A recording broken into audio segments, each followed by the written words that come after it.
The unsurpassed, profound, and wondrous Dharma is rarely met with, even in 100,000 million kalpas.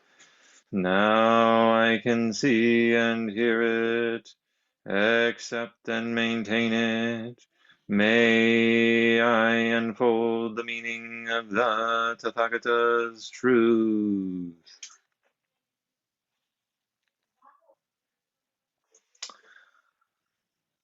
So this evening we are going to look at the topic of Islamophobia. And I've had the good fortune, because I teach world religions at Des Moines Area Community College, to get a chance to study Islam a little bit more. I did take a class when I was in college, and it helped me to gain a healthy respect for Islam. And then also studying interreligious dialogue was also a big step forward for me in making a bridge between the way that I understood the world, the way that I was brought up, making a bridge between that and having a healthy respect for Islam. I'm not a I'm not a professional scholar. I haven't studied Islam in great depth, but what I can say is that I deeply appreciate it as one of the great world religions. It is the fastest growing religion in the world. It's the fastest growing religion in the world, and it's the second largest religion, second to Christianity. So if it's the fastest growing, there must be some compelling reason or reasons why people throughout the world, including the United States, are embracing this particular religion. What I want to talk about this evening, though, is something that prevents many of us Americans, like myself, who have not grown up in a Muslim culture but have grown up in the United States, exposed to media. What prevents us from really digging deeper into understanding Islam and having an appreciation for Muslim faith is something called Islamophobia, the fear of Islam. And when I say the word Islamophobia, people often react thinking, I don't fear anybody Muslim. And that might be you. Or you might think about that, like, do I have a fear of Muslims? I would be surprised if any of us did not have a fear of Muslims, given that we are exposed to very negative portrayals of Islam through media. You, it's highly likely that any news that contains the word Islam in it in our country also contains the word terrorist in it.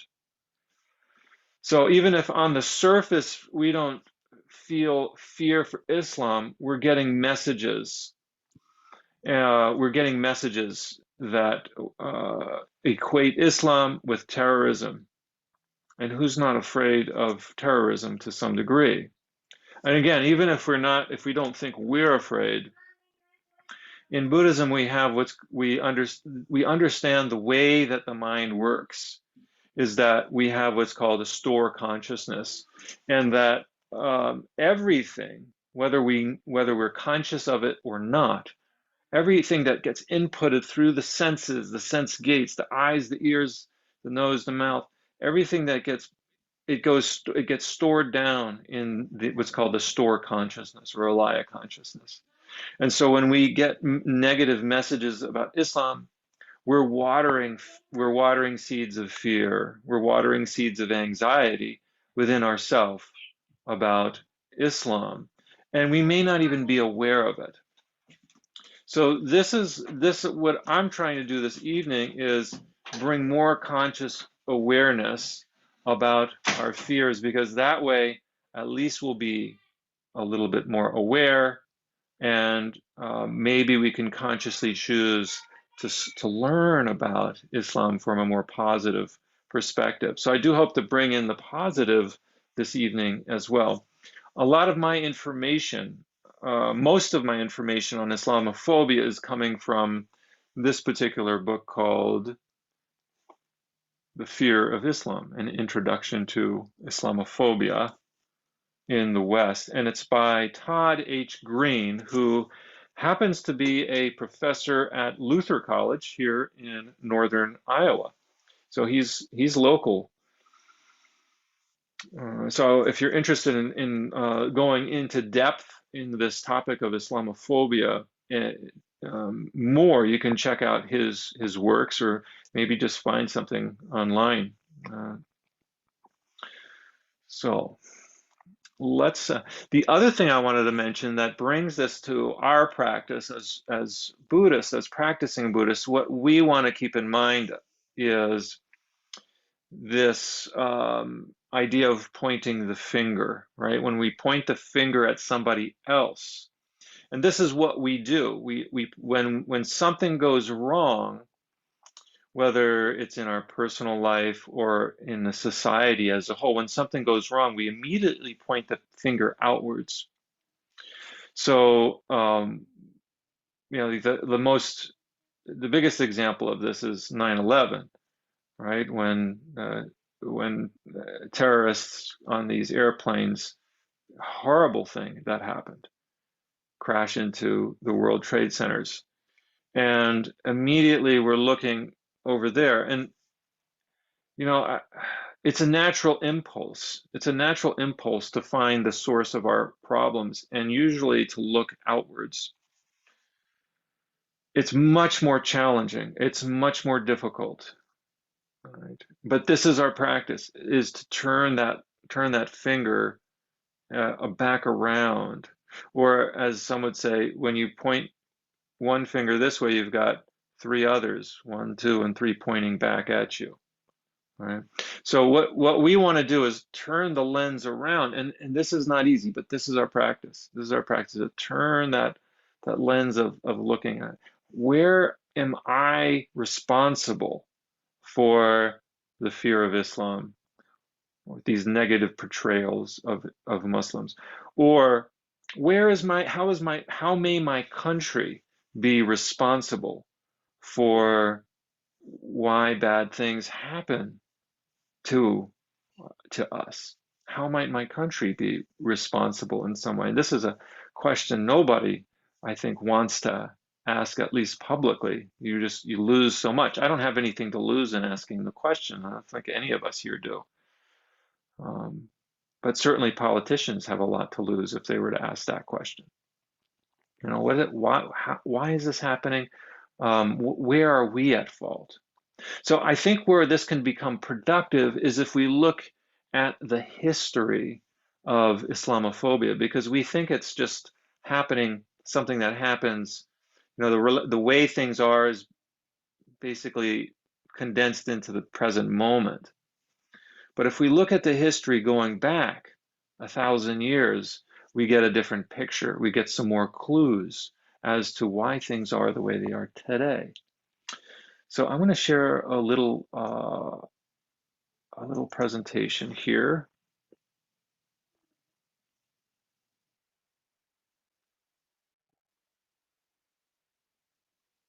All right. So Islamophobia, if we want to understand and appreciate the Islamic tradition, first thing is to look at our fears about it. All right. So let's give it a definition first. What is Islamophobia? Hatred, hostility, fear of Islam and Muslims, and the discriminatory, exclusionary practices that result. Take a moment to think for yourself instances that you've witnessed of Islamophobia, maybe seeing it in others or maybe seeing it in yourself. I know growing up, the image, it's a helpful exercise to think of what images come to mind when the word Islam becomes present. For me, it was turbans, beards, men carrying machine guns. Where did I get that image? Well, it was pretty common, and it is common to see Muslims depicted in this way in the media. So it's one of the main ways we see Muslims depicted as Arabs wearing turbans. Yet, the majority of Muslims actually don't live in Arabia, on the Arabian Peninsula. They live in Malaysia. Right? The majority of the Muslim population is in Malaysia. Here's another thing we can think of. What feelings do you notice in your body when you see a man with a long beard wearing a turban, or a woman wearing a headscarf? When you see a woman wearing a headscarf, do you think she's oppressed in some way, that she needs to be freed? I'm guessing that we have some discrimination, implicit biases in that way. So here's another question. Why do many non-Muslims in the West have such strong feelings about Islam, even though they know very little bit about Islam? So the question we need to ask is, how much do we actually know about Islam? Have we studied the tradition? Have we opened the Quran and read just 10 chapters? There's 114 shuras, or chapters, in the Quran. Have we read? How much of it have we read? Right?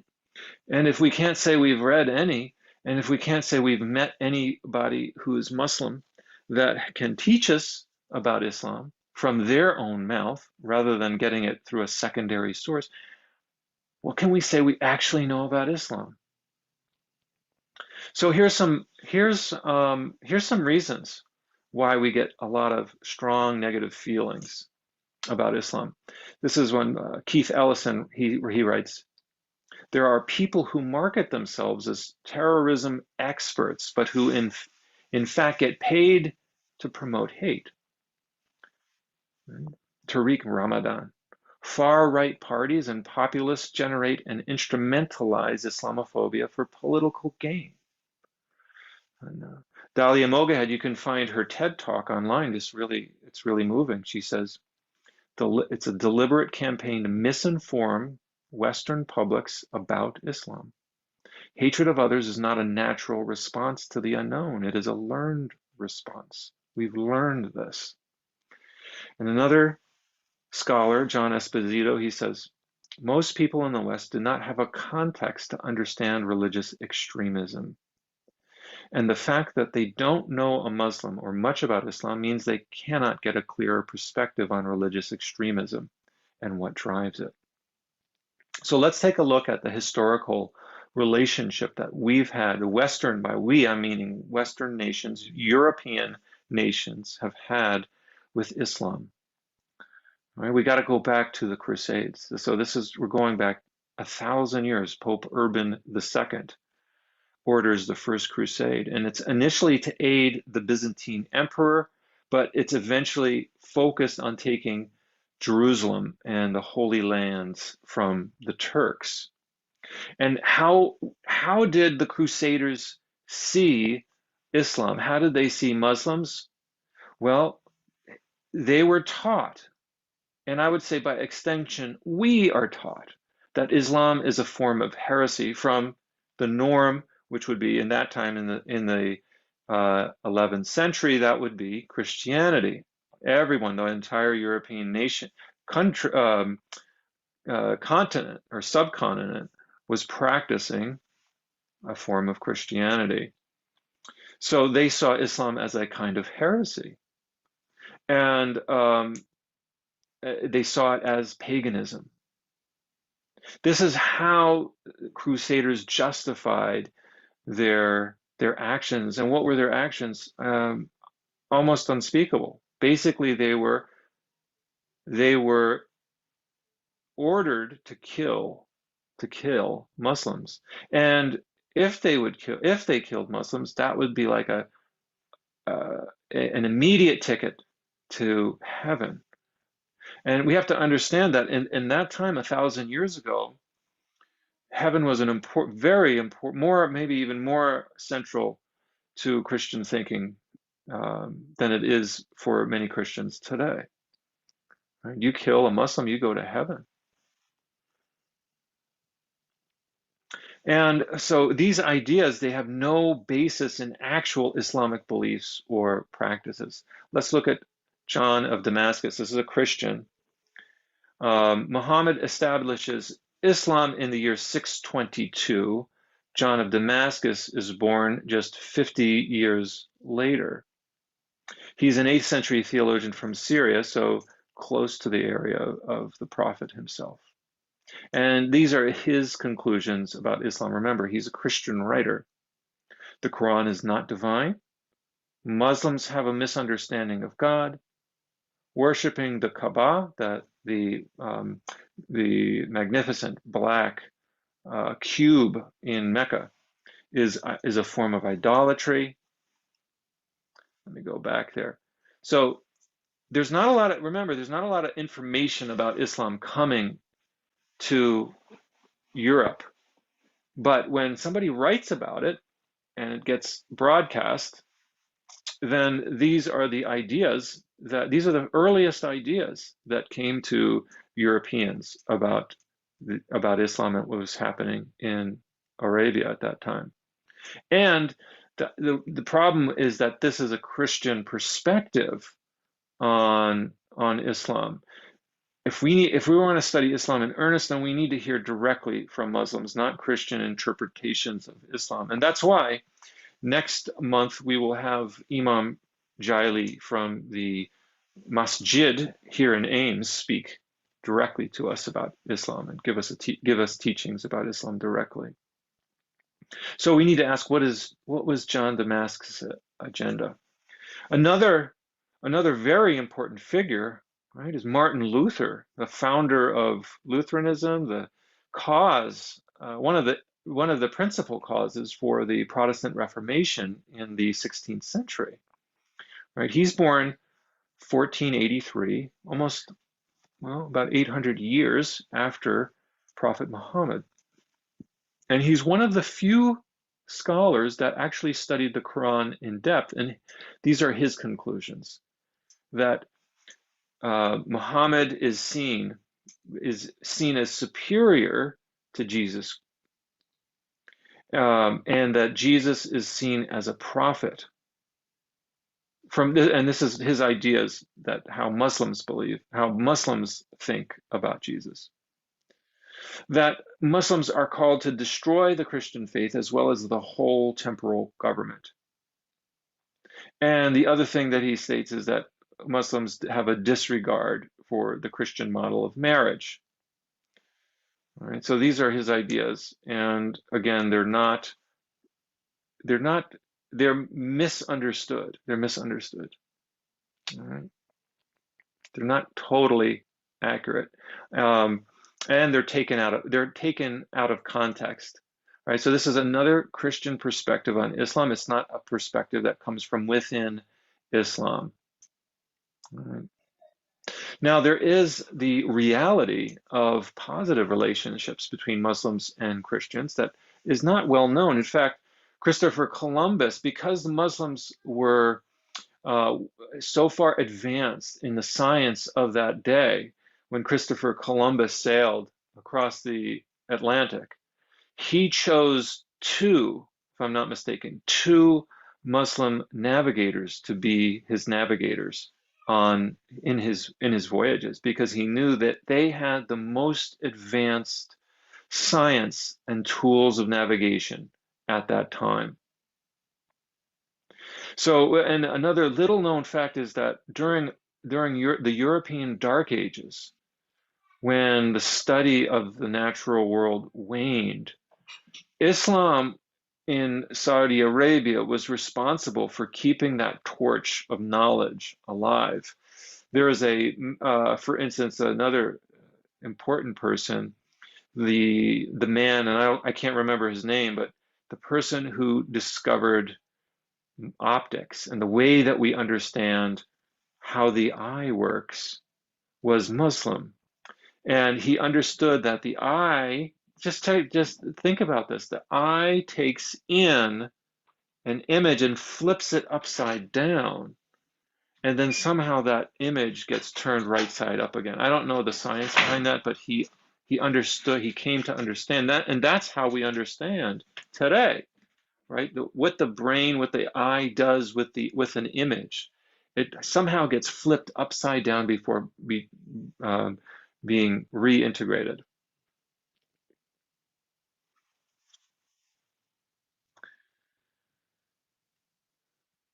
Okay, so let's talk about, well, what is Islam then? If this is, and we're not going to go into very much depth in this. And I want to be clear too that there's no way we can possibly capture what Islam is in a short bit of time. And I want to encourage us to keep our minds open, keep our minds questioning, to discover more.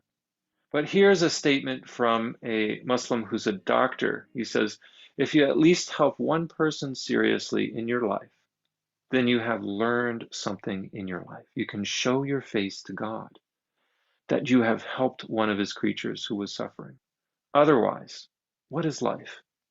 It won't make any sense. Right? So this is a statement from a doctor who, if I remember correctly, in India, and works tirelessly for the welfare of his patients, Dr. Saeed Hussein. Okay, and I'll close here with this story about Islam. The story of Islam begins in a cave where Prophet Muhammad, he would go on a yearly retreat to a cave, or maybe it was periodically he would go on a retreat for some time. And this was the common custom apparently in that day and age. And at one of these times, he was already in his, I want to say, mid 40s when this happened. So he was a middle-aged man. And I should say too that he lost both of his parents at a young age, and was brought up by his uncle. Uh, so he has this background of being very vulnerable as a child. Here he is around the age of 45. He goes to a cave to pray, and lo and behold, a voice speaks to him saying, "Recite." Now, keep in mind, Prophet Muhammad was illiterate. There were words to be read, but if it was him reading them, he couldn't read them. And this voice says again, "Recite." He's dumbfounded. He's scared. This word "recite" means Quran. That's what Quran, the word Quran means. It means recite or recitation. And over the next several years, he received the revelation from what came to be known as the angel Gabriel, the same angel that appears to Mary just upon the conception of Jesus Christ. The same angel that appears to Mary, appears to Prophet Muhammad some 600 years later, and tells him to recite. And he recites, and the words that he recites are come to be known as so poetically put together that it's understood that they don't come from the Prophet Muhammad. They come through the Prophet Muhammad, through the angel Gabriel, coming directly from God. So the Quran itself is not considered the words of Prophet Muhammad, but considered the words of God. And that's why to this day, Muslims believe that you cannot translate the Quran into another language. It has been translated, but the translation is not the Quran because it's not the original words, right? Because that Quran, the original words carry the poeticness of it. And this recitation of the Quran done regularly by Muslims has the power to bring one to tears. This all happened. This started in a cave, and his wife Khadija is the one who encourages Prophet Muhammad to continue to listen to this revelation as it appears. She gives him the confidence to persevere with it.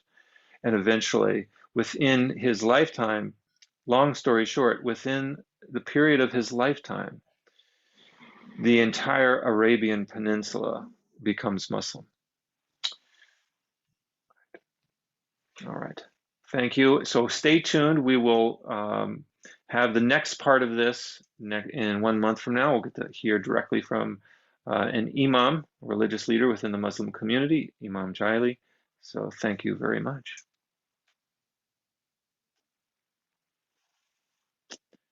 Okay, time for discussion.